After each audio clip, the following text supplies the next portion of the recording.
This is not a chapter review. This is an acknowledgement to the greatest writer of all time, Eiichiro Oda, bro. After reading this chapter, bro, Elbaf arc, bro, everything about One Piece. I've just read the latest chapter, bro, and I'm so hyped right now. And I just want to acknowledge the greatest writer of all time.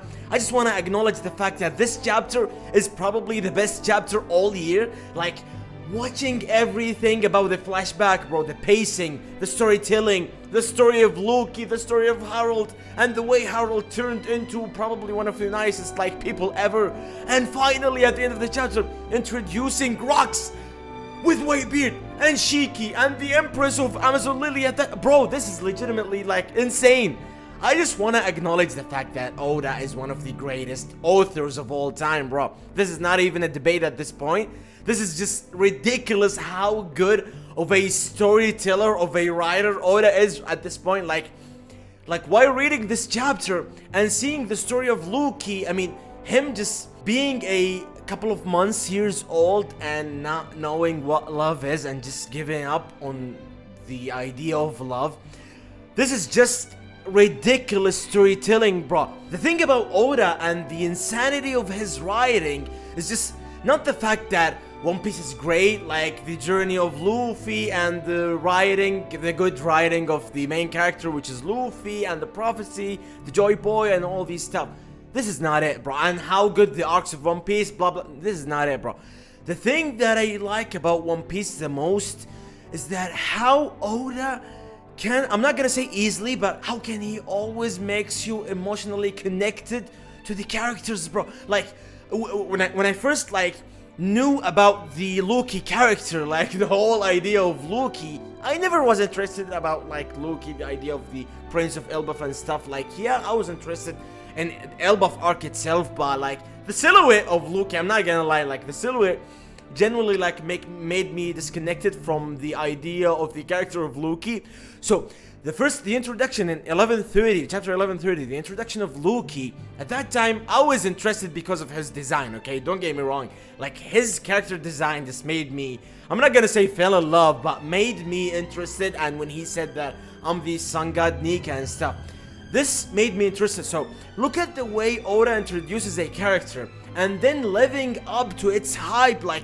The first introduction of Luffy, everybody, I'm not gonna lie, everybody probably fell in love with Loki, right? Because I said Luffy? Loki, okay?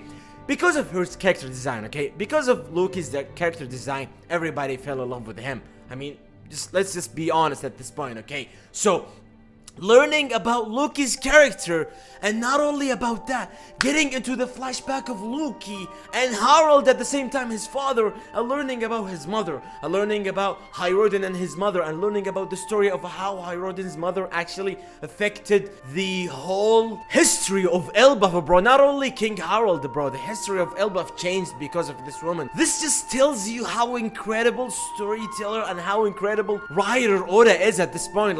I'm not gonna even say Oda can make a side character so important in the story. I mean, King Harold, Loki, they're not side characters, but the idea of one person, one character, changed the whole perspective of this savage human being, of this savage giant named Harold, and made him one of the most beloved kings in Elbaf history, and one of the most undoubtedly the most beloved king and the most beloved probably person or character in Elbaf history.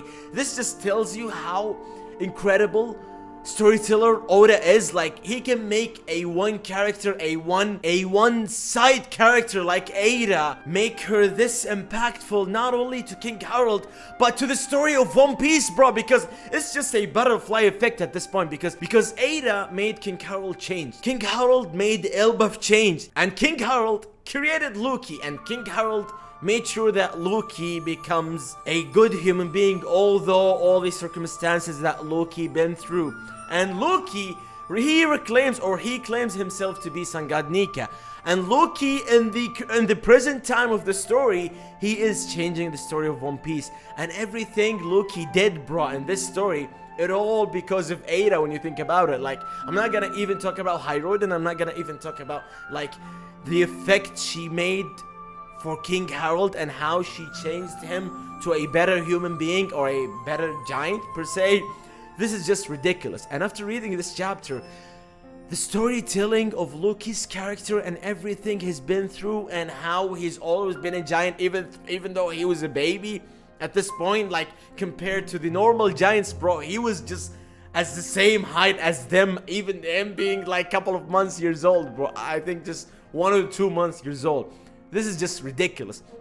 And everything Loki been through, being lonely, even though he got the power, he got the strength that he can just fight or defeat or like destroy whatever he wanted or whomever he wanted. Despite all that, he felt the loneliness and he always felt the emptiness inside of his heart, because that is not what he wanted. All of this was because of Elbaf's creation.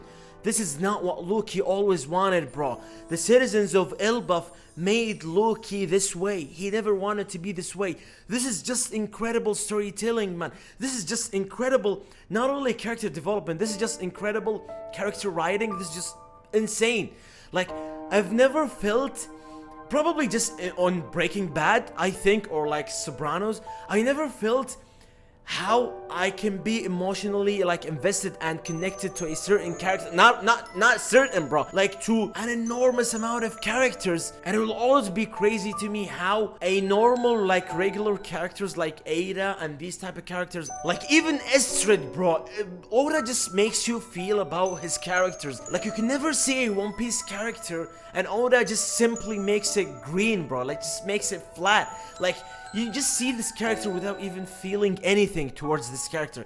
Oda would never make you feel that certain way, like made you feel this way to any of his characters. Like every character in One Piece has this impact way of changing a certain thing. It will always be butterfly effect to One Piece, bro, because Istrid and Ada made Elbaf and made Loki, Harold, Hyruden, all these characters, like made them different, made them change. And when you think about it, all of this happened because of these characters. So everything is happening in Elbaf, everything is happening. I talked about all of this without even mentioning Rox and him appearing in Elbaf and him having a certain relationship with Harold. This is just ridiculous. And how Rox's arrival at Elbaf changed Loki's character. I can go for hours talking about Oda's character writing and him being like insane, him being insanely good at writing characters and at writing like arcs. Bro, I'm just gonna leave this video for this. I'm not gonna talk anymore. This is just ridiculous. Write in the comments what you guys think. I'm not only about this chapter, bro. What do you guys think about Elbaf? I mean, I might be exaggerating at this point. Like, is it exaggeration if I say like Elbaf is already one of my favorite arcs like of all time? It is insane, like the amount of insane characters, the amount of storytelling, the amount of how Oda made me emotionally feel about not only like some moments and some like towards characters and everything about Elbaf, bro. I mean, we got the amount of crazy characters and the amount of great characters that we got in this arc and the amount of amazing storytelling that we got. Okay, I'm just gonna leave it right there, okay? Thank you guys for watching. Mwah. Write in the comments what you guys think of Elbaf so far. This is insane, bro.